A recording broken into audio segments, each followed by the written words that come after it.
So I suppose I should start. The time is nigh. Okay. Those of you who are in the first panel have already heard our sort of substantive introduction to the panel, but we are happy to have some new guests in the second session of Historicizing Interventionist Economic Knowledge. And for that reason, I will give a sort of shortened version of our introduction. And here I want to just explain how we understand two key concepts of our and objectives of our sessions. The first is interventionist knowledge. The kind of knowledge that we're interested in makes claims on objects in order to act on them. It has intervention in sight from the beginning. Interventionist knowledge can take many forms and often brings together many different forms. Models, measurements, scenarios, and algorithms are just a few forms of interventionist knowledge that will be treated here. The contributions of our two panels examine various kinds of interventionist knowledge, often the interaction and linkage of several kinds, such as a model and a scenario, or a theorized curve and relevant measurements. They look at the way that tools and techniques get invoked for political aims, and then come to frame the debate over wage equality or full employment, for example. Interventionist knowledge in what follows consists of both the tools and the arguments and narratives that fashion knowledge as relevant, useful, or true for intervention. To be practical for policymaking, interventionist knowledge not only has to deal technically with whatever object it claims to be knowledge of, it also has to at least appear to tackle the intricacies of intervening in practice for which it is supposed to provide knowledge. So the second keyword that I want to touch on briefly is historicizing. And we mean this in two senses. One is you could think of as a micro-historical sense of the specificity of use, that techniques and tools have their own histories, come from specific sites with very specific goals, but prove themselves adaptable to different uses in different settings. And the second sense of historicizing that we aim at with these two panels is periodization. You see a lot of a strong sense in both popular and academic writings lately that economics is powerful, and it feels very urgent to deal with this, and it's interesting to many people outside of the history of economics as a specialized discipline. And these two sessions, we want to examine the nature and extent of this supposed power, specifically through cases of interventionist knowledge and practices. So we're interested in dealing not just with episodes whereby economics gained such force, but also spur us to think about how to periodize and narrate this development within broad historical transformations. And of particular interest to us here is how to think about the 1970s as a rupture. It's seen often as a point at which there's a gradual shift from a post-war period of interventionism to a post-1970s period of non-interventionism. And so with that in mind, I would like to move on to present the chair of this session, who is Ivan Boldyrev, assistant professor at Radboud University in the Netherlands. And, he's published widely in the history and methodology of economics. Most relevant to our panel from his work is work on the performativity of economics, and more recently on the intersections between economics and engineering in the Soviet Union. And the way that we're going to work here is we're going to have all three talks in a row and have the general discussion about the talks in the end. So please make sure to write down your questions and comments so you don't forget them by the end of the panel. Exactly. And just as in the first session, we switch. So Eric gave the presentation and I will introduce our dear panelists. So first on is Christina Laskaridis. She's a lecturer in economics within the School of Social Sciences and Global Studies at the Open University. She is, if I may say so, a practitioner herself, as she consults on debt and development issues, for instance, for the Office of the High Commissioner for Human Rights.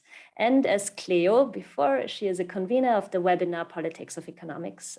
Today, she will talk about techniques of measuring sovereign risk and establishing indicators for lending policies to the so-called developing countries. Christina. Hi, everybody. Just give me 1 second so I can just share my screen.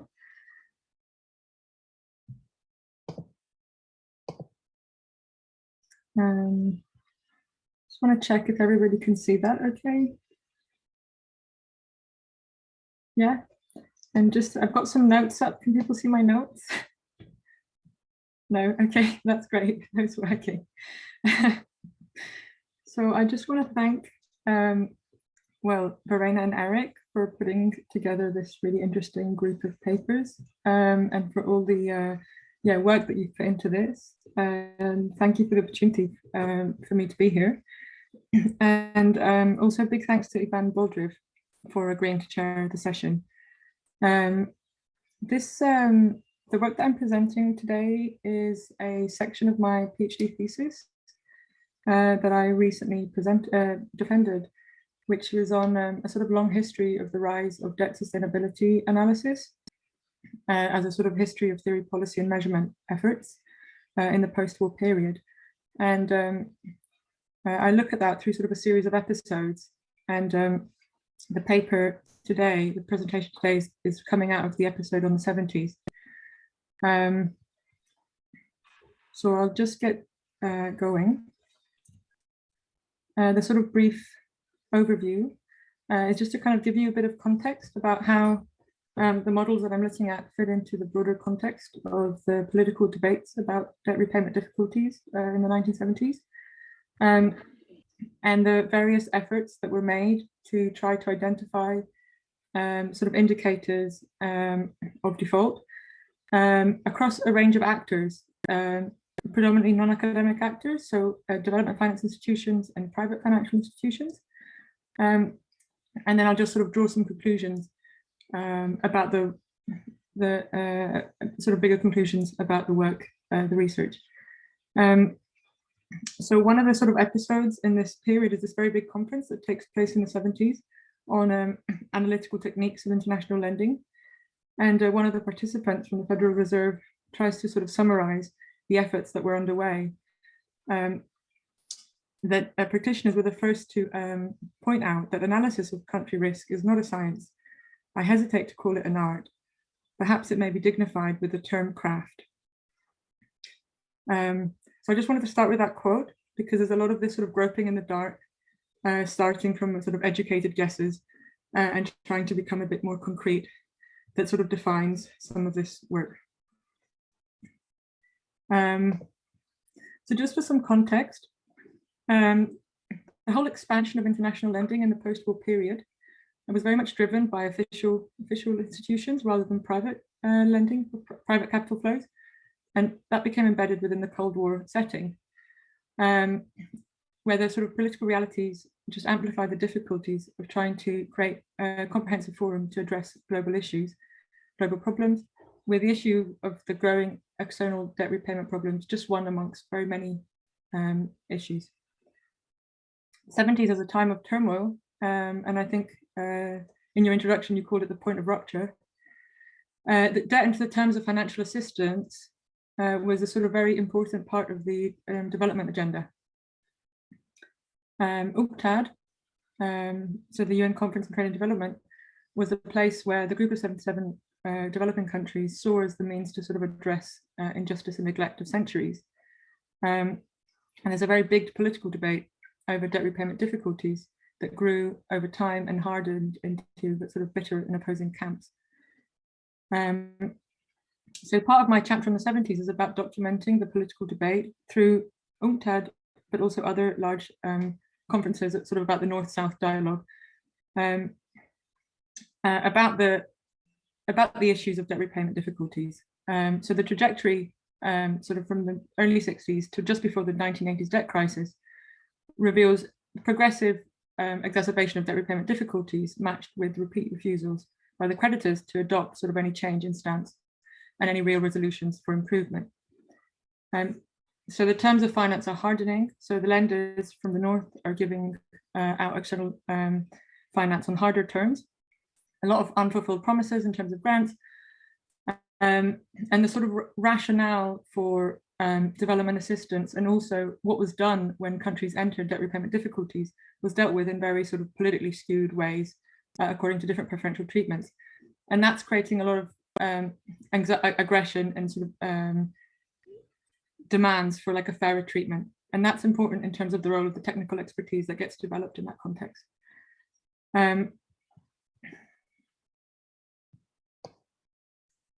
So the picture at the bottom is a group G77 meeting.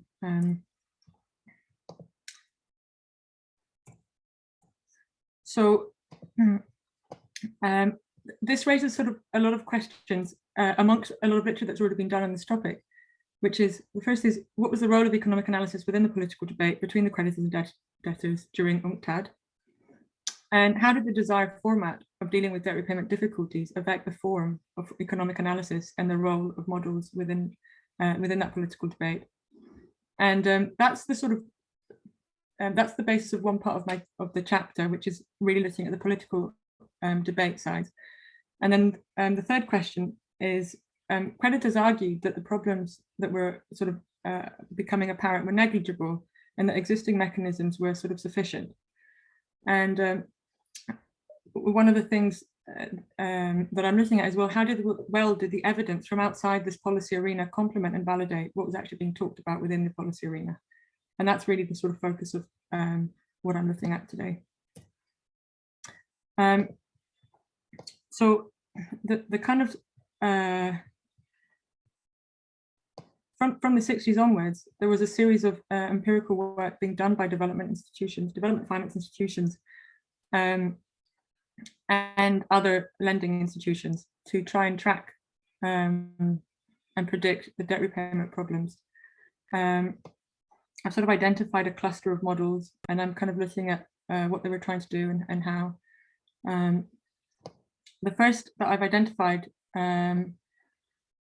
that tries to quantify debt repayment difficulties comes out of the USAID Development Agency.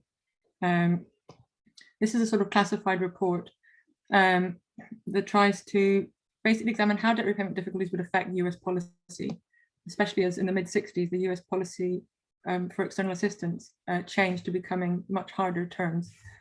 So the idea was, could the creditors use this information in order to make a decision about what terms to lend on before doing it? So this was subsequently published in a series of publications. And the sort of motivation for doing this is, as I quote from the authors, it would be extremely useful for policymakers to have an indication of the difficulties which less developed countries are likely to have in the future.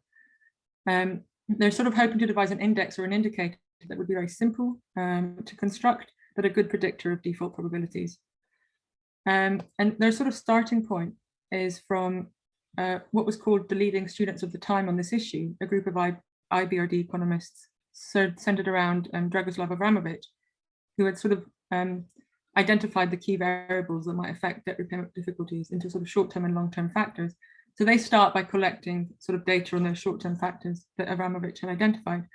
And they try to identify which are the relevant variables from sort of a series of countries that defaulted or sort of entered into debt repayment difficulties that didn't.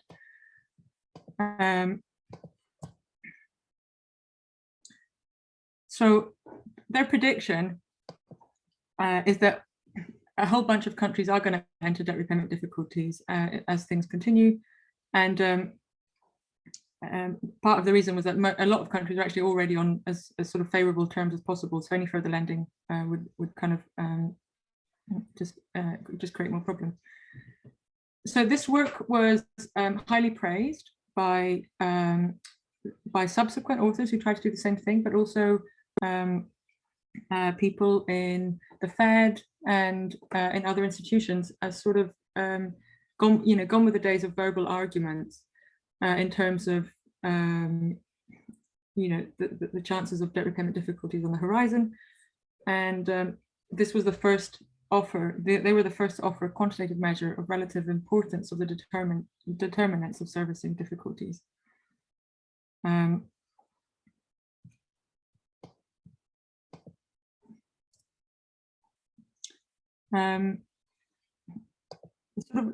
next important contributor to this work is an academic piece of work, but that's coming out of the Giannini Foundation at Berkeley. They're also doing a sort of statistical, oh, hang on a second.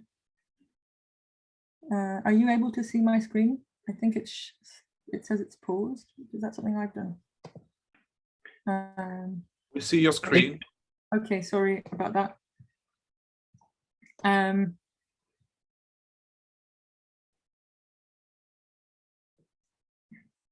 So there are some methodological improvements as to the sort of statistical technique chosen. The types of variables that ended up being significant are different.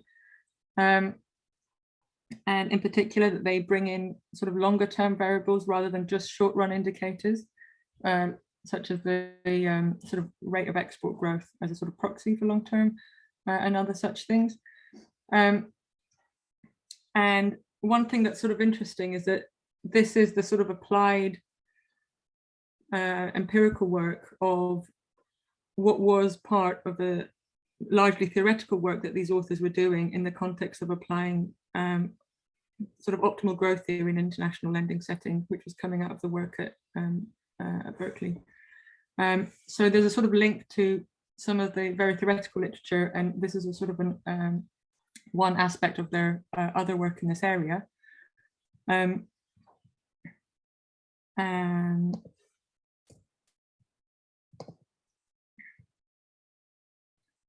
Okay, and a very significant actor that sort of draws a lot of the creditors together is the US Export-Import Bank. So they're a promoter of US exports. They supply credits largely on hard terms.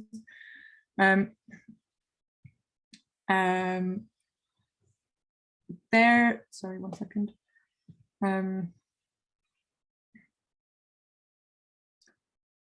As followed in the sort of political policy debates, their credits in particular were a very frequent source of repayment problems for developing countries that they would frequently raise as a sort of bone of contention at every sort of UNCTAD conference and other opportunities in the Trade and Development Board. They had much longer experience than private actors in lending to developing countries. And even so, their exposure also greatly increased during the 70s. And so there was a sort of growing effort within the Exim Bank to reorganize and sort of change the way that they organize their portfolio and how do they do credit exposure analysis. So there's a story there which is about the Export-Import Bank itself sort of reorientating its vision and practices to kind of go with the times of more sort of better risk management overall on its behalf. They have because they have a much larger their own lending portfolio, their debt repayment problems on their own loans are part of what feeds into the creation of their own econometric model. So they try to, they have a much larger kind of pool and coverage of the sort of information that they're analyzing. They kind of use statistical criteria rather than just previously agreed variables as to how to estimate the model.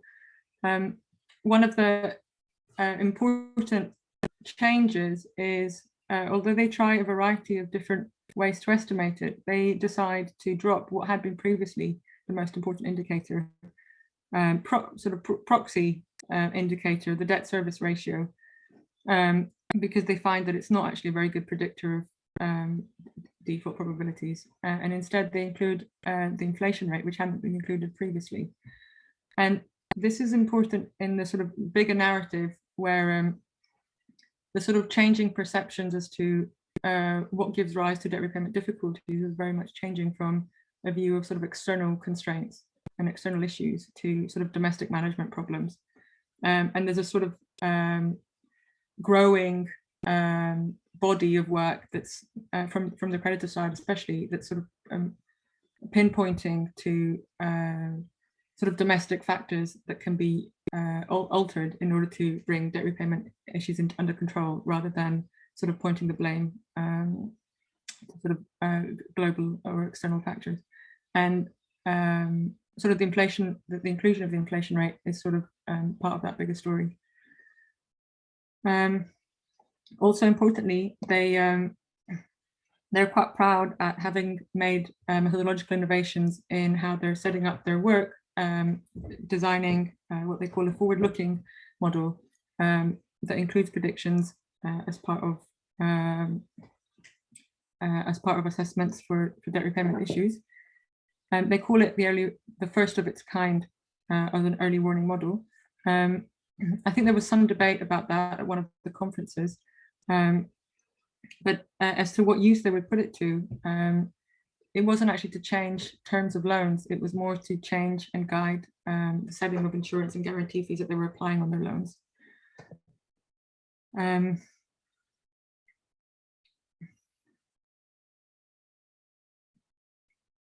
So before I just go any further, I should just say that a lot of these models were applied. Some of them, like the Klein model at the beginning, did actually gain a lot of significance in the 70s and was used by sort of the Overseas Development Council to forecast data for various countries.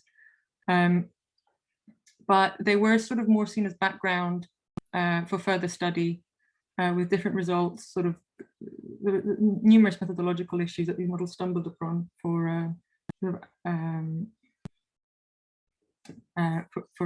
use.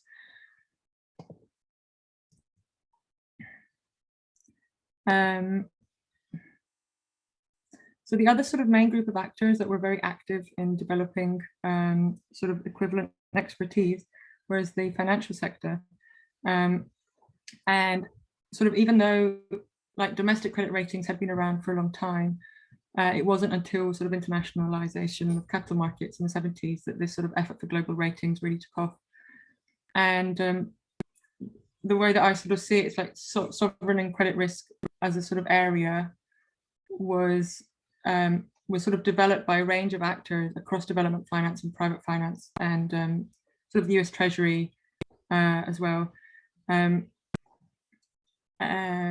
who all kind of chipped in to improve techniques to guide lending and develop in-house kind of ways to assess country risk and exposures. And I've sort of tried to figure out exactly, you know, how what is the expertise that feeds into making decisions like setting country limits for exposures or any sort of hard ceilings. And it's quite hard to find out, but it's sort of trying to get to actually what use this information and this sort of technical knowledge has. So banks were overall sort of devoting increasing amount of resources to improving their country analysis. But in general, there was a realization that as their exposures to developing countries increased, the techniques that they were using was actually unknown. And this sort of prompted the Federal Reserve to conduct a large investigation into how banks monitored the foreign lending, as well as Exim Bank to survey commercial banks about the organization and technical aspects of how they managed their foreign loans.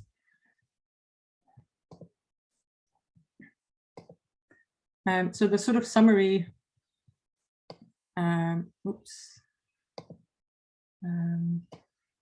sorry.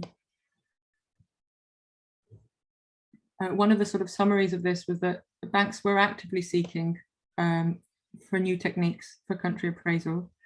And this is from the Exim survey. Quite a few had no real procedures in place, and the remaining had used a range of different types of devices. So quite a substantial amount used, which is a qualitative approach, country report, to just provide an overview of the developments in the country with no real comparisons between countries or rankings possible. Another group, another type of technique was sort of structured qualitative, which had a uniform format, which lent itself to some sort of summary statistic and format to facilitate cross-country comparisons. And the more quantitative approach was a sort of checklist, which you could sort of summarize the information in a single letter or number. And from the tests that were then made subsequently, to evaluate the sort of things already in place. The predictive performance was very poor.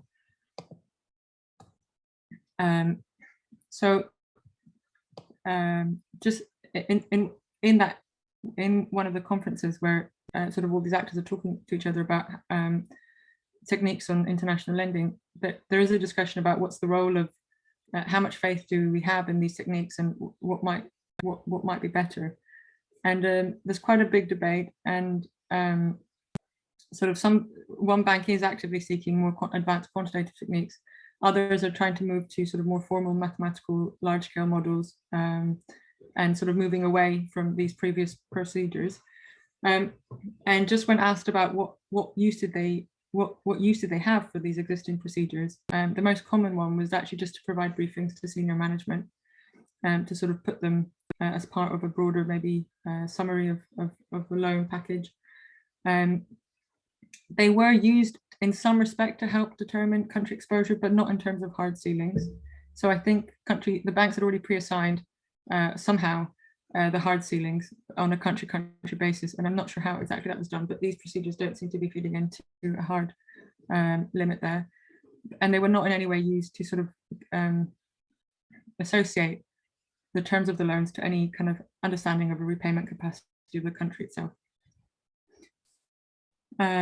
So the last sort of yeah, I'm afraid you have to wrap up okay, quite soon. Oh, I'm sorry. I've lost a bit track of time. I'll just move to the conclusion. So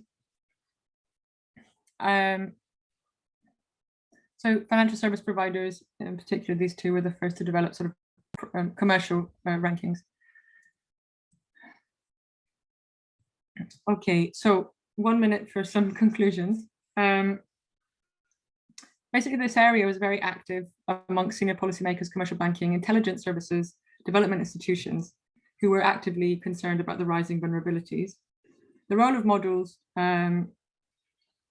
while the importance was clearly stated for policy, the importance for policy was clearly stated, the knowledge that actually a lot of this information generated did not actually change the creditors to convince them to change course. So there were a lot of predictions of debt repayment problems on the horizon, but in the policy arena, they weren't actually changing their course in that respect. So essentially, this was very much about aiding judgment rather than displacing it. Okay, so what else should I say? In terms of a juncture, there's also this. These models are very much a kind of interway between looking backwards at trying to use sort of information from the past to ascertain at what point a debt repayment difficulty might arise, to a forward-looking view of what might happen in the future, as that being most relevant. Okay, I'm going to stop there, but thanks. Sorry for overrunning.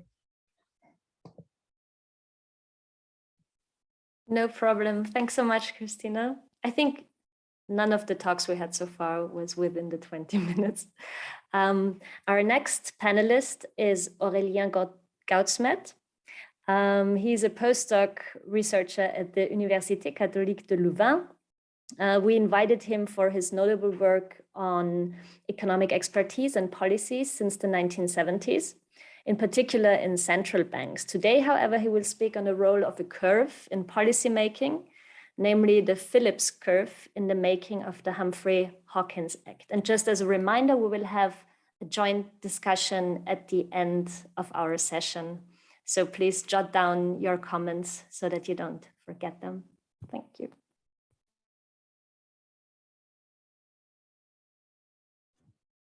Could you see my screen? Is it okay? Great, thank you. So we'd like first to thank Eric and Verena for having invited me and for organizing these two fascinating sessions. So in this presentation, I will tell you a story about how the Phillips curve was weaponized in the 70s in the United States to limit the ambition of a full employment policy. The policy in question is the Humphrey-Hawkins Act, which is an important piece of legislation in the United States. So what's the Humphrey-Hawkins Act? It's a law signed in October 78 by Jimmy Carter, and it sets forth, among many things, a 4% target for unemployment and a 3% target for inflation to be reached in the 5 next year, so for 83. And the project of such a law was born at the beginning of the 70s, and its initial goal was to promote uniquely full employment and so not inflation, or not stability of prices. And between the first draft in 74 and the final enactment in 78, several transformations occurred, and notably the integration of a target for inflation, transformation which eventually have undermined the initial goal of the bill. So why the Untitled Act is interesting? I think it is in several ways. First, it was publicly debated a lot at the time, and has then become a historical symbol. For many historians, it represents the collapse of the Keynesian consensus. And the addition of a target for inflation is seen as representative of the rise of monetarism and of Friedman's ideas. Despite the fact that its initial ambition has been largely undermined, it remains an important piece of legislation and is seen today as the foundation for the dual mandates of the Fed. And third, the third point is that many economists took positions on the Humphrey-Hawkins bill in the 70s, whether in hearings, in newspapers, in academic articles, or within the Carter administration. So what I try to do in this paper is trying to mix two lines of research and two types of chronology that are embedded in the history of the Untitled Act. The first one is a very large issue, the intellectual and practical transformation of economic policy between Kennedy and Johnson presidencies and Reagan election. And the second one is something proper to the history of economic ideas, that is the history of the Phillips curve and its influence on economic expertise. So many historians, political scientists, or economists are seeing the 70s as crucial to understand the coming to power of Reagan in the United States. And we can find 4 types of complementary explanations in general. First, the pressure of the economic context. The 70s is the period of the stagflation. Inflation rose in the late 60s after the Vietnam War, and the oil shock of 73 led inflation to be 2 digits in 74. And then unemployment increased considerably following the 74-75 recession. And this situation of, in average, rising unemployment and rising rate of inflation was seen as quite new and pushed for a new adjustment and new policies. The second type of explanation is many historians have underlined the deep ideological and intellectual changes that have some roots in the 50s and 60s, and that have set the basis for the popularization of free market ideas and the mediatization of free market thinkers, Friedman being the best example. Historians have also underlined the efficient lobbying of pro-market organization, of business organization, or think tanks, for instance. And finally, some explanations are more political, and part of the explanation for this 70s turn has to be found in the collapse of the liberal bloc and the many fractures of the Democratic Party. In this paper, I'm following the sociologist Elizabeth Popp-Berman, and I'm proposing to add a 5th path of explanation, that is the role played by expert knowledge and the economic style of reasoning. So I show how the relative consensus of academic economists has contributed to transform the cognitive infrastructure within which people debated about full employment, and which spread the idea that unemployment and inflation should be put on an equal footing. The 70s are also seen as a period of radical transformation for macroeconomic thinking. One central piece of analysis in this picture is the Phillips curve. And it existed, and it still exists, a textbook story of the evolution of the Phillips curve since its elaboration by Phillips in 58, who had shown that it existed a negative correlation between wages inflation and unemployment.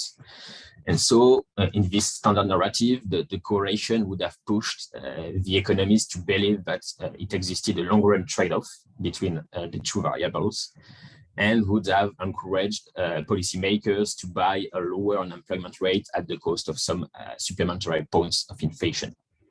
And in '68, Friedman would have shown that expectations are important and that it would exist a natural rate of unemployment. And so you can decrease unemployment in the short term, but in the long run, the Phillips curve is vertical. And so inflation will accelerate indefinitely if you keep maintaining unemployment below its equilibrium rate.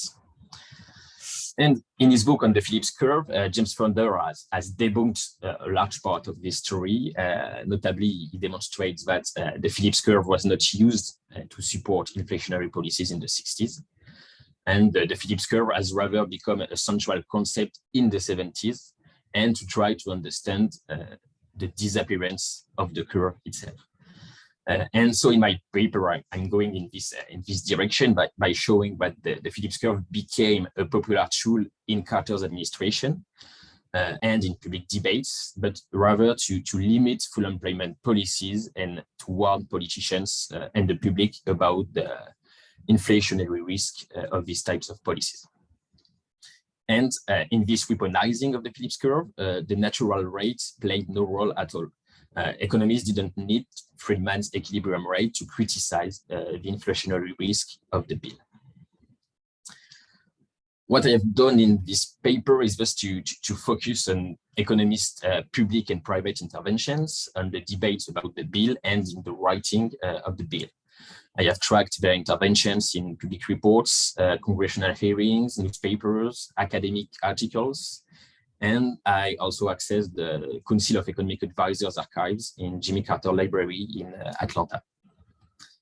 In the paper, I distinguish three groups of economists: the supporters of the Humphrey-Hawkins Act, most of the time older than the other economists involved in the debate. They have begun their career under Roosevelt's administrations. They were convinced New Dealers, and most did not have a PhD. And a second group is constituted of the most radical opponents to the bill. They were academic economists known for their defense of free markets, like Armen Alkian, James Buchanan, or Milton Friedman. But their criticisms of the bill did not rely on any formal or empirical arguments, and these criticisms rather stemmed from their general opposition to government interventionism. And the third group is the closest to Carter's administration. So they were academic too, relatively close to the Democratic Party, and many involved in the Brookings institution. And they relied on academic macroeconomics and supposed consensus to reject some features of the bill. And the best example here is Charles Schulz, the chairman of the CEA under Carter. And my point in the paper is that this third group, and not the second group, was instrumental in influencing the final version of the bill. By arguing about the bill in a Phillips curve framework, they encouraged putting inflation and unemployment on an equal footing, and thus unintentionally favored the integration of an inflation target for the bill. So I have spoiled everything in my story without telling you the story in itself. So let's begin by the birth of the Humphrey-Hawkins bill. So the first promoter of the bill, Augustus Hawkins, was a Democrat representative who had participated to the writing of the Civil Rights Act of '64, which outlawed employment discrimination based on race, religion, sex, or national origins. And he was involved in many events to promote employment of African Americans. And in '72, Hawkins gave several social scientists to elaborate a bill project about full employment. And Leon Kesserling, the former CEA chairman under Truman, contributed to this first draft. And Hawkins presented the first draft in a symposium in UCLA in '73. And introducing the conference, Hawkins criticized officially estimated labor force for not taking into account many people able and willing to work. And he claimed that finding jobs for this group would remove inflationary shortages and bottlenecks, and so reduce both unemployment and inflation. So in other words, he defended a positive correlation between inflation and unemployment. And this would be the major point of contention with many economists. For instance, during the same conference in UCLA, two economists, Alan Sweezy and Charles Holt, presented their views on the draft. And if they defended the general purpose of the bill, but they both use a similar argumentation to explain that the bill could be inflationary. So at the time, they argue the Phillips curve was high, and thus macroeconomic policies, if they would reduce unemployment, they would also stimulate inflation. And in other words, we would move on the left along the Phillips curve. And so the issue for them was to implement structural policies to move the curve itself graphically to the left, and thus to improve the trade-off between inflation and unemployment. So this is for Hawkins. And at this point, the Democrat Senator Hubert Humphrey was working on another project. He had written a bill defending the creation of a planning committee in Congress, and he relied on the project initially developed by the Initiative Committee for National Economic Planning, created in '75, notably by Vassily Leontiev. And Humphrey and Hawkins will join forces in the first month of '76, and the draft of Hawkins was modified to integrate the idea of a balanced growth, which was central in Humphrey's project. And what unified these two groups was also a reject of the Keynesian policies exemplified by Kennedy's 64 tax cuts, and the idea that fiscal policy should be used to manage macroeconomic variables. And Leon Kesselring will advise Humphrey and Hawkins, and will be a vehement supporter of the bill for the whole 70s. And he was perhaps the best example of this type of opposition to Keynesian policies at the time. In the 60s, he had strongly criticized Kennedy's tax cuts for favoring the rich, what led him to enter in conflict with Kennedy's CEA members, and notably with James Tobin. And Kesselring will also keep opposing the trade-off idea, defending, like Hawkins, a more optimistic vision of economic policy. For him, that's recession that are creating bottlenecks which stimulate inflation, and inflation leads to restrictive policies and thus to more inflation. So in a way, you just need to target full employment to reduce inflation. And that's why Kesselring attacked the trade-off theory. He called it the imaginary dilemma, and seen it as the main error in current economic policies. But the problem for the supporters of the Humphrey-Hawkins bill is that candidate that will be nominated by the Democratic Party after the primary campaign was the most conservative candidate in terms of economic policy, Jimmy Carter. And during the campaign, Lawrence Klein, who was the chairman of Carter's economist task force, explained publicly that the bill was highly perfectible and looked at the initial unemployment goal, which was 3% at the time, was too low. Once Carter elected, Charles Schulz became the CEA chairman, and before his nomination, during congressional hearings on the first version of the bill in '76, he had produced a report about the inflationary risk of the bill. And in this report, which was called the Dilemma of the Humphrey-Hawkins Jobs Bill, he explained that structural policies would be insufficient to reach the targets, and that macroeconomic policies would be necessary, but at the cost of higher inflation. And we find similar doubts in hearings of other economists, even if most of these economists were close to the Keynesian consensus and did not reject the whole bill in itself. But that's the case of Frank Morris, Walter Heller, John Galbraith, or Hobart Hall. And the latter was the only one to base his argument on a vertical Phillips curve inspired by Verena. And in the context of these different hearings, in 76, the Congressional Budget Office used its model, which integrated a Phillips curve, but without natural rate of unemployment. And based on the report following the model simulation, the chair of the Congressional Budget Office, Alice Rivlin, claimed that the unemployment targets was unattainable without a large increase of inflation. Apart from the hearings, negotiations between Carter administration and the supporters of the bill were tense. Two topics concentrated the debates: the formulation of the bill about the existence of a trade-off and the level of the unemployment targets. The supporters of the bill wanted to avoid that the possibility of a trade-off between inflation and unemployment could be inferred from the text. They argue that unemployment was socially too costly to put it in balance with inflation. And Chassonnery also kept arguing against the relevance of the trade-off and defended his positive correlation view. But on the administration and Council of Economic Advisors side, conversely, keeping the door open to the possibility of a trade-off was a way to gain flexibility in the future implementation of the law. On the level of the unemployment targets, the administration defended a target around 5.5% against the 4% of the new bill version. And in the archives, we can see that this estimation is also informed by different reports asked to the Council of Economic Advisors staff.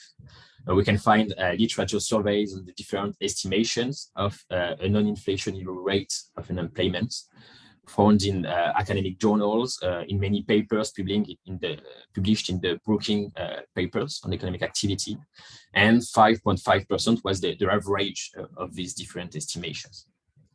But eventually, due to some political pressure, Carter's administration accepted reluctantly the 4% target for unemployment. The next and last big step then was to make the bill passed in Congress. As soon as the first bill submission in 76, the Senator Proxmire had proposed to add the numerical targets for inflation along with the target for unemployment. And he proposed 3% for 83 and 0% for 88. And to promote his amendments, Proxmire consulted several economists on the topics, and he found absolutely no support for his amendment. Because during the hearings, if we found some economists who opposed completely to the bill, they did not do it, they did it on another basis than the trade-off issue, and thus did not care at all about the addition or not of an inflation target. And we can see here an argument from Alan Grossman to reject more generally such a bill. So the Humphrey Hawkins bill, he said, relies heavily on the ability of economics profession to plan fairly precisely the path that must be followed to achieve and then maintain full employment.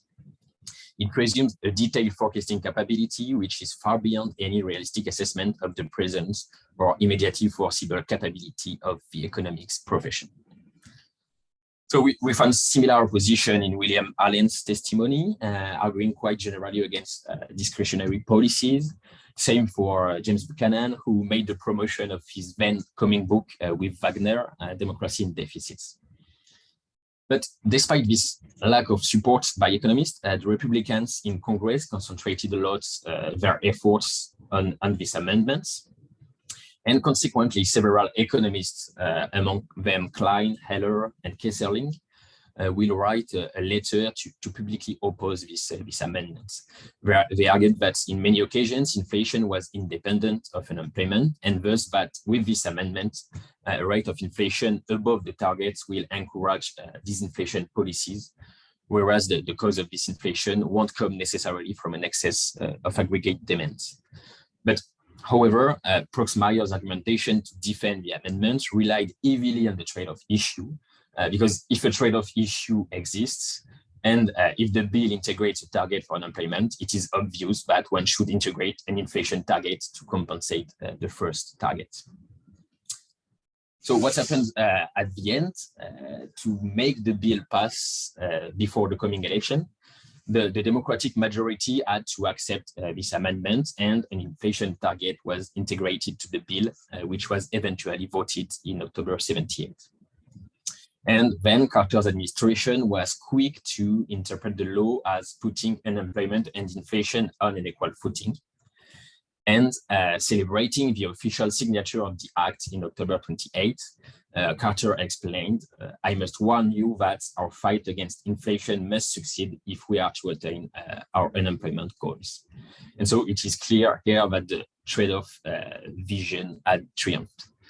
So here is the end of the story and how the Humphrey-Hawkins bill became an act about both inflation and unemployment, and not just full employment. Thank you for your attention.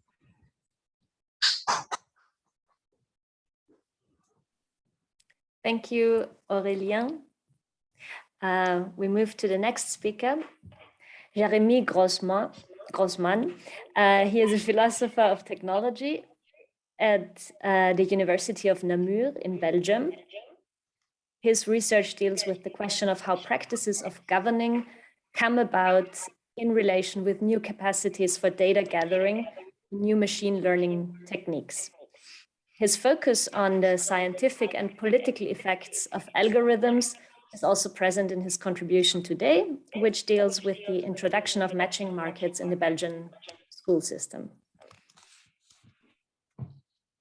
Hello, everybody. I think I have an issue with sharing my screen. Sorry. Basic. Okay, I'll do that. Is it good? Do you see it? Yeah. Yeah. Thanks a lot for letting me having the opportunity to talk today.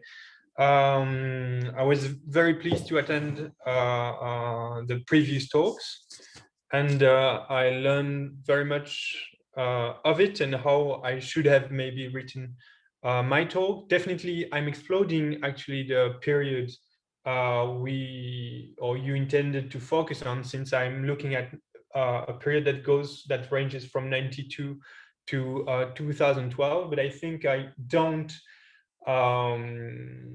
destroy the main argument, in the sense that the economist intervention in my case weren't as powerful as one may think they were. So that would be the main thing. So yeah, indeed, thanks Verena for the introduction. We'll be looking now at how market design tools and concepts have been used and applied to the problem of school choice in general. And more specifically, we'll be looking at a Belgian or a Flemish case, which I believe is interesting because it immediately entangles technical and political matters, insofar as the enrollment system that has been and the enrollment issue that has been addressed by social scientists in general, so sociologists of education, educational sciences, and economists, has to do with discrimination, concentration, or desegregation, depending on who's talking, more or less. So that's one thing. And another thing that derives from that, or is linked to that, is that in this case, then it's impossible to treat the economist expertise alone, and we have to treat it together with other social sciences expertise. So first thing first, that's the outline of the talk. I'll be first considering, broadly speaking, the period from 92 to 2002, and then from 2002 to 2013. The idea is to follow how the problem of discrimination becomes an actual public problem, and how it is reshaped by political institution, and then by economists and political institution. And in the last section, I'd like to focus more strictly on Jens' case, so we can a bit tinker and see what indeed economist knowledge might have produced. So maybe very few comments about educational setting in Belgium.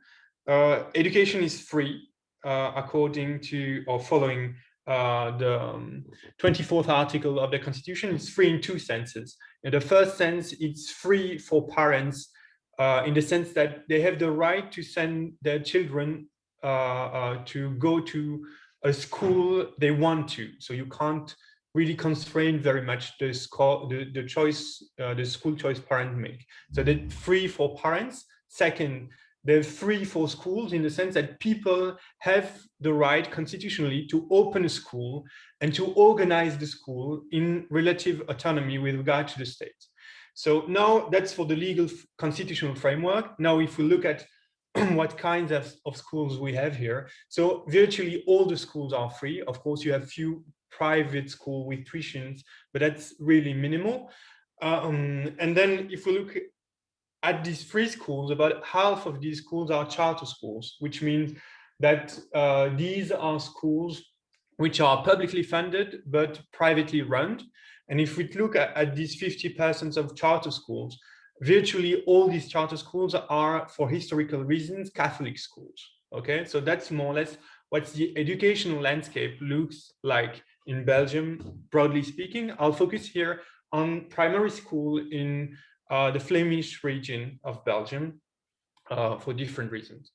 Now, the issue as it standard in 92 is that schools were deploying several strategies to discriminate children and avoid enrolling categories of children. Basically, the categories of children that were targeted, children and families, were mostly first and second generation migrants coming from Morocco, Turkey, and Congo.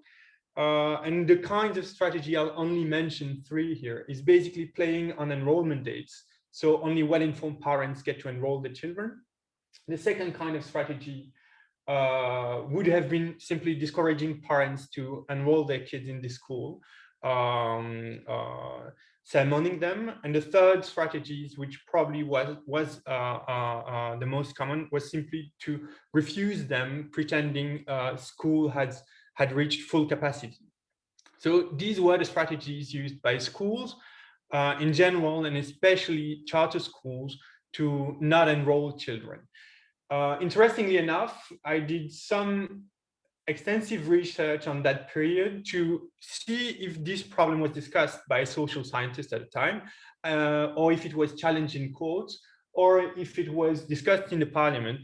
Basically, before 92 in Flanders, I see nothing in courts, and I found nothing in the parliaments. And before 95, it's nearly not discussed at all by academic researcher. So in 92, you have one union representative that has a seat at the Flemish Education Council that puts the discrimination issue at the agenda. So the person is Marc Lacquière. It's not extremely important for purpose here. So then you have a political reaction, obviously, that takes up the problem. I'll pass over the non-discrimination declaration that really follows the intervention of Marc Lacquière in the Flemish Education Council, and to jump to 10 years later with a decree that has been voted by the Flemish Parliament, which is usually called the Equal Access Opportunities Decree, and that basically embodies in a mandatory manner all the previous legal provisions that were only made on a voluntary basis by the non-discrimination declaration. So what's interesting here is the first legal provision in this Equal Access Opportunities Decree. I mean, this decree is quite important for Flemish education. I'll here only focus on its impact on enrollment procedures, or mostly. So the first legal provision is to create a space called school local platforms where all actors of education will gather. So you have to imagine you would have parents associations, you would have worker unions, boards of schools, municipalities, representative, etc., etc. They will all have one space to gather and discuss issues. And their main mission, actually, of these school local platforms would be to monitor the development, deployment, implementation of the Equal Access Opportunities Decree. Then you have two provisions that directly address the discrimination issues. The first one is it limits the legitimate reasons schools can use to refuse to enroll children, and only two reasons are now recognized. The first one being full capacity has been reached, and the second one being one parent refused to formally sign the educational project of the school. So this is important because before it was assumed that charter schools, at least, could refuse any children for any reason. And that hasn't been challenged. It was kind of a tacit assumption in political discussions. That is definitely related to the strong constitutional disposition regarding free school I just mentioned in the beginning. Second provision would have been to standardize the enrollment procedure, and this has been done in two very concrete ways. The first one was to set a common enrollment date, so schools couldn't play on different enrollment date and pre-enrollment systems that would exclude less well-informed parents. And the second tool that has been used was to force schools to give unofficial documents to parents and students that were refused, notifying the reason of the refusal and also the number of the application. So the idea was that it would prevent schools from lying about the capacity to refuse some students. So these were the mandatory disposition, and then you have a voluntary disposition where the decree invites school local platforms to set up a double quota dispersal policy. And the idea would be that in a city, you have disadvantaged family and advantaged families, and that corresponds to different criteria. We'll come back to that later.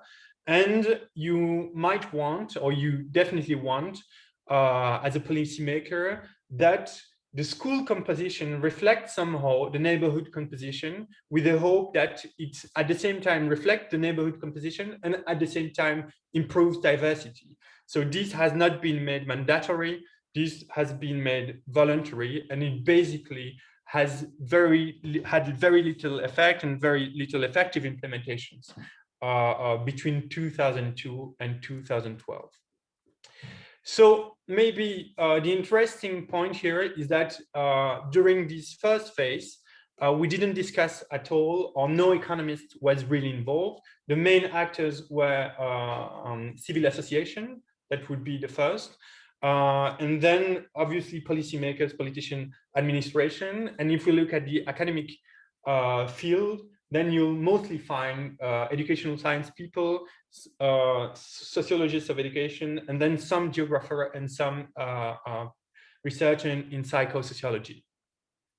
So now we would like to understand when and why did economists, Belgian economists, took interest in this enrollment problem. And I think here the key actor definitely is a professor of economics at the Université Libre de Bruxelles, whose name is Estelle Cantillon. She's trained in auction theory initially, and she would develop at around that time, 2008, an interest in applying market design tools to school choice problem. Few dates, in 2009, she's commissioned by the Brussels local school platform to produce a report. In 2010, 2011, she would be invited to make presentations in front of policymakers. And in 2012, you would have a law passed that basically implemented rather straightforwardly her recommendations.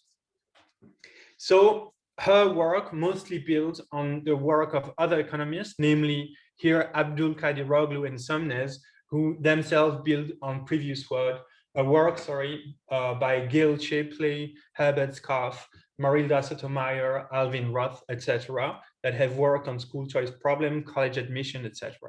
So this 2003 paper by Abdul Kadiroglu and Somnes, titled School Choice, a Mechanism Design Approach, simply lays down a very simple intuitive model. You have a list of students, a list of schools with capacities, and you have the students that need to rank the schools according to their preferences. And you have schools that rank not students, but group of students according to their priorities. And then the question is that with this, can you have an algorithm that produces a matching that assign one school to each student? Okay, so you have then one big question in market design in general and applied to school choice in particular is to design and explore the properties of different mechanisms and different settings of the models. So the two main algorithms used or brought forward are quite old algorithms, actually, both developed by Gale initially, which are deferred acceptance algorithm and trading cycle algorithm. So I pass over because we don't have time. And basically the questions most this literature seeks to answer, they're interested in exploring the properties, desirable properties that assignments, algorithm, and the school choice problem might have. They mostly look into three properties. First, stability. So you want to have an assignment that makes that you have no pair of student in school that has an interest in circumventing the match that has been proposed to them. A second desirable properties that has been explored by economists is optimality, which is rather classic. And a third one, which is more specific to game theory, which has an interesting formulation here, is that you want to make sure that the mechanism you use allows for no better strategy than truthfully revealing the agent's preferences. So you have loads of different results. When you relax specific assumptions, you might, some proofs might fall. And one important thing is that the three desirable properties have been shown to be globally incompatible. So now the question is, we have a model, we have an algorithm actually in Flanders. It's the deferred acceptance algorithm that's been used with school proposing to students seats, so specific algorithm. And interestingly enough, it has basically been mostly, I would say, laid down in a law, which is the decree relative to the enrollment rights. The idea of enrollment is thus that you set priority on schools, and you have two kinds of priorities: absolute priorities and conditional priorities. The absolute priorities would be that a little brother has the right to be, or has priority over other children if his grand sister is in the same school. So you would privilege siblings as well as parents working in a school where the kids would enroll. Then you have conditional priorities, and the conditional priorities would be related to this double quota thing I just mentioned before, okay? So the idea is, for example, in January, you have a first round of enrollment. You enroll only siblings and families together. Then you have a second phase in which a few months later, you would allow all students to enroll. Basically, in big cities like Antwerp, and again, they would enroll online. And they would rank schools, not all the schools usually. They would rank a limited number of schools. And then you would have the algorithm being run and assigning student to school. What's interesting here, and that's important to understand also the limitation and the relative modesty of what the algorithm can achieve and what economists with this algorithm can achieve, is that the algorithm only change the assignment or overrule the preference of students whenever you have a demand from students that that exceeds the capacity of the school. So if you have 100 students that have as a first choice one school with 100 seats, then the algorithm doesn't intervene. It just assigns the students to the school. So the algorithm only intervenes when you have 110 students applying for 100 seats. So that's how enrollment works following the implementation, following the vote of this decree that follows in itself the recommendation of Estelle Cantillon. Actually, obviously, it's not only Estelle Cantillon, it's Estelle Cantillon, the policymakers, and also another important character in the story is Jean-Pierre Verhaeghe, who is the head of the local school platform in Ghent, and that has supervised the implementation of the law and the implementation of the algorithm in Ghent. So now these have been said. You have classical economic knowledge about formal properties of the model. You also have some experimental setups that have shown what could happen empirically in controlled setups. And then you also have observational data and statistical analysis that have been done by other researchers, especially the researcher I mentioned in the beginning, Alvin Roth, Abdul Kadiroglu, Somnez, and Parag Patak, that have been working since 2003 on designing and reforming school assignments in different cities in the US, especially Boston, New York, New Orleans, and some others. So now the question is, what we have this economic knowledge, somehow it's more or less put in law and expected to be applied.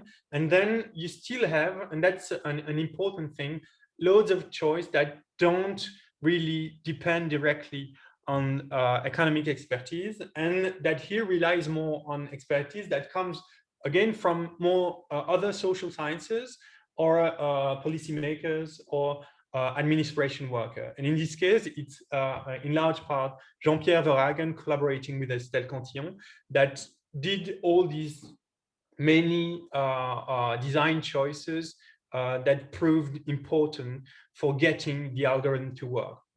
So I'll mention a few of them. One is it's extremely important the way you delimit the zones. The educational zone is extremely important because, let's say, if you have a big city and you say my city is one large zone, then you would and then the school composition of each school in my city has to correspond to the population composition of the whole city. Then you might end up with people having to travel far from home to put the kids at school. So that's one problem in delimiting the zone. Another problem will be that obviously if you have a right or far right opinion on these matters, then you could be inclined to design the zones in a way that you still produce more concentration schools. Okay, so I'll jump on the others and simply say a few words on what all this economic knowledge complemented by highly important and detailed practical knowledge from other actors might have produced together in Ghent. So one thing interesting to note is that the algorithm intervened in less than 10% of the cases. Actually, it was, I think, 7% in 2012-13, and it's now down to 3.5%, meaning that if I have 100 students that apply through the system, only 3.5% are concerned. Their preferences are overruled by the algorithm. Now, you also have a positive correlation between desegregation effects after 2012. So it seems that diversity has improved in schools in Ghent. And an interesting element, unexpected, I think, from the practitioners, is that the desegregation measure surpasses the algorithm intervention. And the main hypothesis that is not brought forward by these people is, namely Jean-Pierre Verhaeghe in this case, is that actually what they did was they transformed people's preferences by organizing information sessions. So in order to be sure that people would understand the algorithm, they would organize unusual information session, and they would also encourage vividly and organize visits of schools. So basically, one hypothesis is that it could have been the case that advantaged people used to send their kids far from home in assumed to be good schools. By visiting neighborhood schools would have been more inclined to simply enroll their kids in the local school. So, conclusion, what has been my point so far? I think my aim has been threefold. First, historicizing the problem of school enrollment, and that's maybe something that was implicit in what I said. First, in '92, we have parents experiencing discrimination, and that has been put at the agenda. So the enrollment problem is first thought as a discrimination problem. Then when the institutions take up the problem with sociologists and academic research, it's not anymore only a discrimination problem, it's a concentration problem. And then in 2008-9, when economists intervene in the situation, it becomes an optimization problem. So the problem is reshaped each time.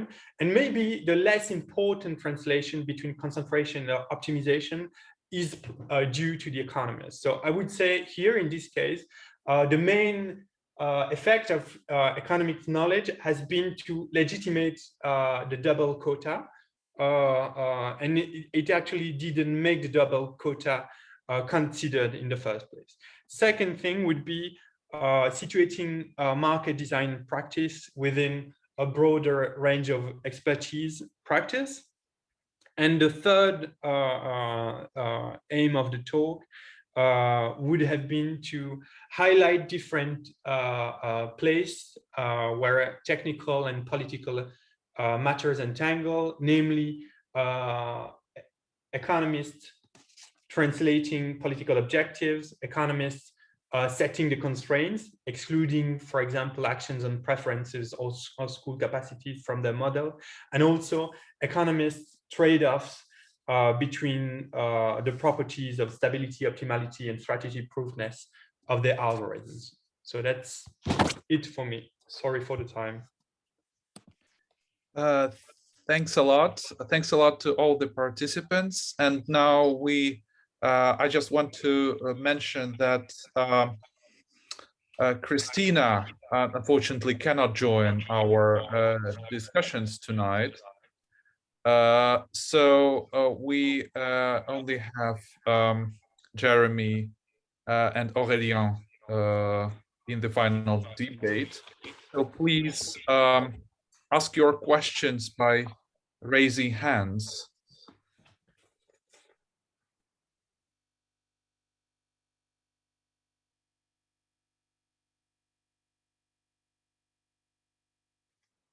Yes, Ivanka, please. Sure. First of all, thank you. This was a fascinating panel and very thought-provoking. This isn't a coherent question, but one thing I couldn't help but notice is the different scales that economists are intervening in these three talks. So in Christina's, it's more of like questions of global governance. And then in Aurélion's presentation, it was more, national macroeconomic policy. And then in Jérémy's, it was sort of this local municipal level.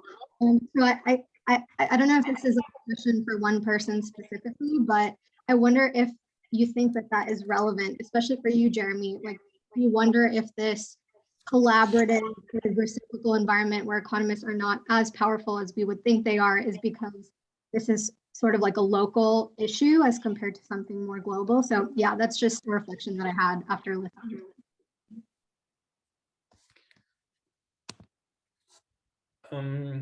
Would you like to react? Yeah, please. Yeah, I think indeed that's an important difference. And I think also the setup, another important difference is somehow it's not traditional economics in the sense that the market designer understanding of markets is quite large. And in this case, the markets is without prices. And on top of that, it's quite disconnected also from several economic interests, at least in the Belgian educational landscape in Belgium. So that would be 3 features that makes the case quite specific. And indeed, the scales makes it more amenable to collaboration with sociologists and psychosociologists, etc. Eddie, please. Another great session. I really enjoyed it.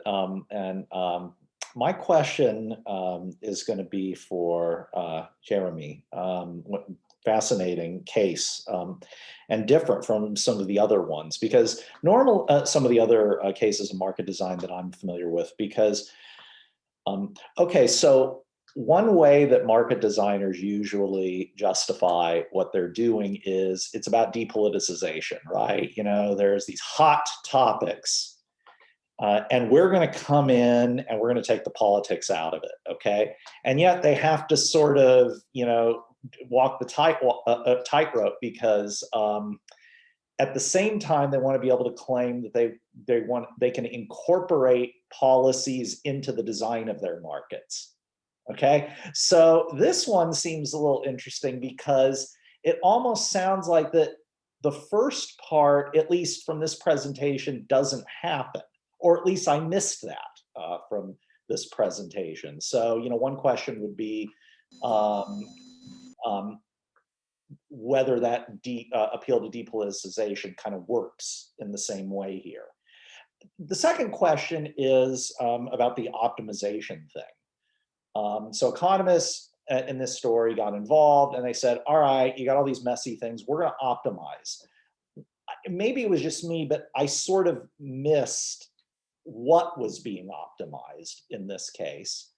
And then just a follow-up to that, given the fact that it sort of isn't used that much, or at least the algorithm doesn't kick in that much, do they claim they succeeded? And on what basis do they claim they succeeded?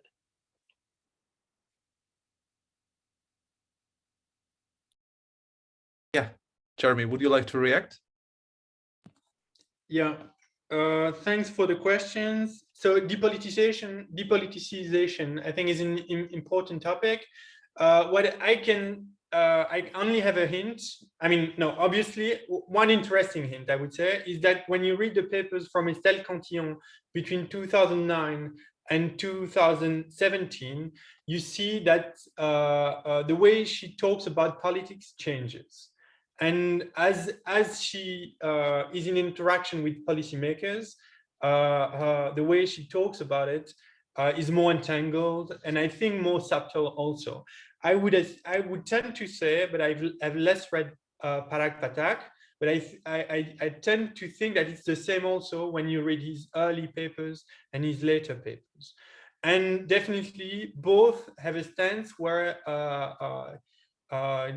they have a kind of political stance also, although they kind of expect that they could disentangle somehow and still remain the technical experts. So definitely there is a tension there that's a bit different from the other cases that have been worked in the literature. About the optimization, it's indeed, I didn't mention it in the Belgian case. What's being optimized is the priorities of the schools first, and the preference of the parents second. That's in this order, which is unusual compared to the rest of the attempts that have been made in the US.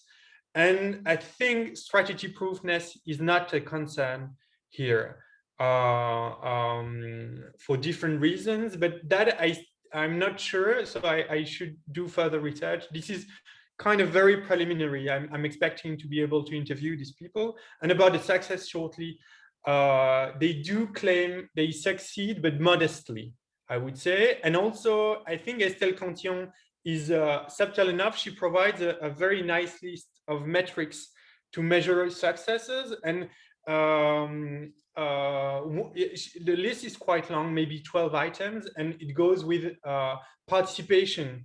Do people use the matching system? in the first place, or do they go directly to the third round and wait until June before enrolling or things like that? So they have very different, she explores very different ways of considering what success could mean. But regarding desegregation, they would say they have contributed a bit to it, but maybe the most significant effect has been the reshaping of preferences, which was outside the model.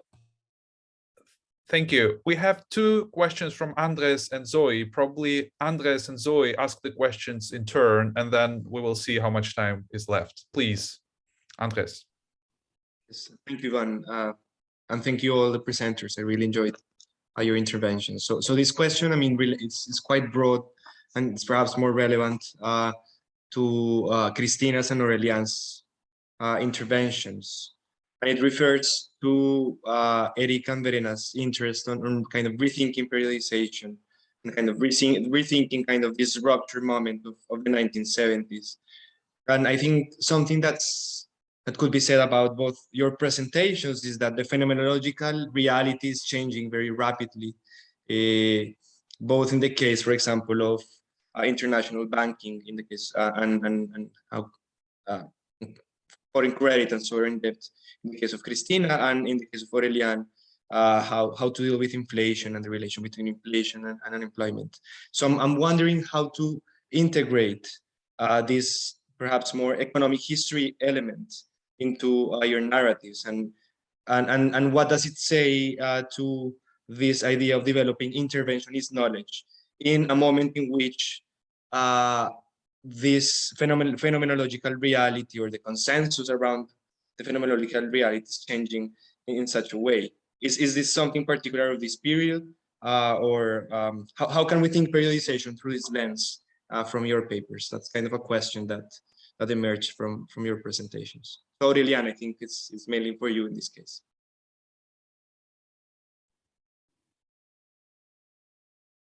Yes, and I had a small, a bunch of thoughts for Jérémy's paper that kind of follow up Nick's comment, because so I wondered. I mean, so I'm Belgian. So I've been using this, not the algorithm from Kent and not that period, but I wonder to which extent it's also interesting to compare the situation where there was no algorithm at the time. And so to my knowledge, it's like the French-speaking educative system, which led to a completely, they tried to deal with the issues of discrimination in school in other way, which was a principle of first served, first served, and which resulted in a crazy situation of not only long queues, but of people sleeping before the schools, so queuing the whole night, and rich parents paying people to queue for them. So again, elaborating on the political dimensions of this algorithm and what happens when they're not there, it's kind of a striking contrast. And I wonder whether it cannot be interesting to just have it as an anecdote or whatever. And then I wondered, I mean, I know that's not what you studied, but I'm familiar with the context in Brussels. And so I wondered if you know something about it, and more specifically, if you know first if more people are allocated via that algorithm in Brussels, because the number you were mentioning are very low for Ghent, but I think that where there are the most problems in terms of diversity is really Brussels. And the second point is that in Brussels, in the latest version of this algorithm stuff, there is also language criteria, in the sense that people who are considered to be Dutch-speaking get a priority in terms of school allocation. And I was wondering if you would find something like this in a Flemish area. And yes, so that's most of my questions. Yeah, please. Probably Aurélien could react to the yes. command. Yeah. Thank you for your question. I think that what is fascinating for the 70s is that you have a lot of, because of these economic events, you have a lot of pressure on economic expertise. And for instance, in political sciences, you have one common result is that the expertise of economists is more powerful in periods of uncertainty, and when you have to define what's happening and what the events are telling us. So that's what is interesting, and the consequences of that is that in the 70s you have many different types of solutions of economic policies proposed. So you have some economists sticking to the kind of standard Keynesian policies and trying to show that it's still working, and you have the income policies, which are becoming very important. And you have this, one of the surprise I had when I was working on this was the planning ideas, which are becoming quite popular in the early 70s in the US, with sometimes the France as a model. And the fourth thing is obviously the kind of anti-interventionist policies and the development of the idea that we need rules, fiscal rules or monetary rules to govern policies. So I think this pressure because of the crisis of the stagflation as pushing the economists and the far ground and different direction to find solutions. So. Jérémy, a couple of minutes. Yeah, shortly. So very fast on the very local questions. It would be indeed in the Flemish law for Flemish schools in Brussels, you have a third priority that's neither siblings, parents, but you have on top of that a language priority. So that's the last question. Then I think you're completely right.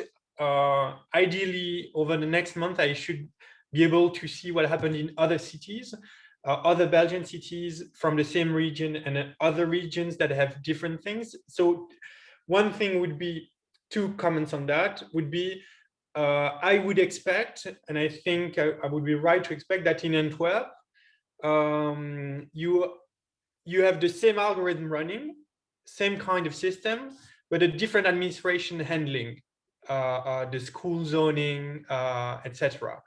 And since 2000, I don't know exactly, but since let's say 5, 6, 7 years, you have a right-wing or far right-wing party. So you could assume that you have a shift in the way the administration is handling. So that would be a way to show that you have the algorithm working depends on who is running it somehow, what's feeding it.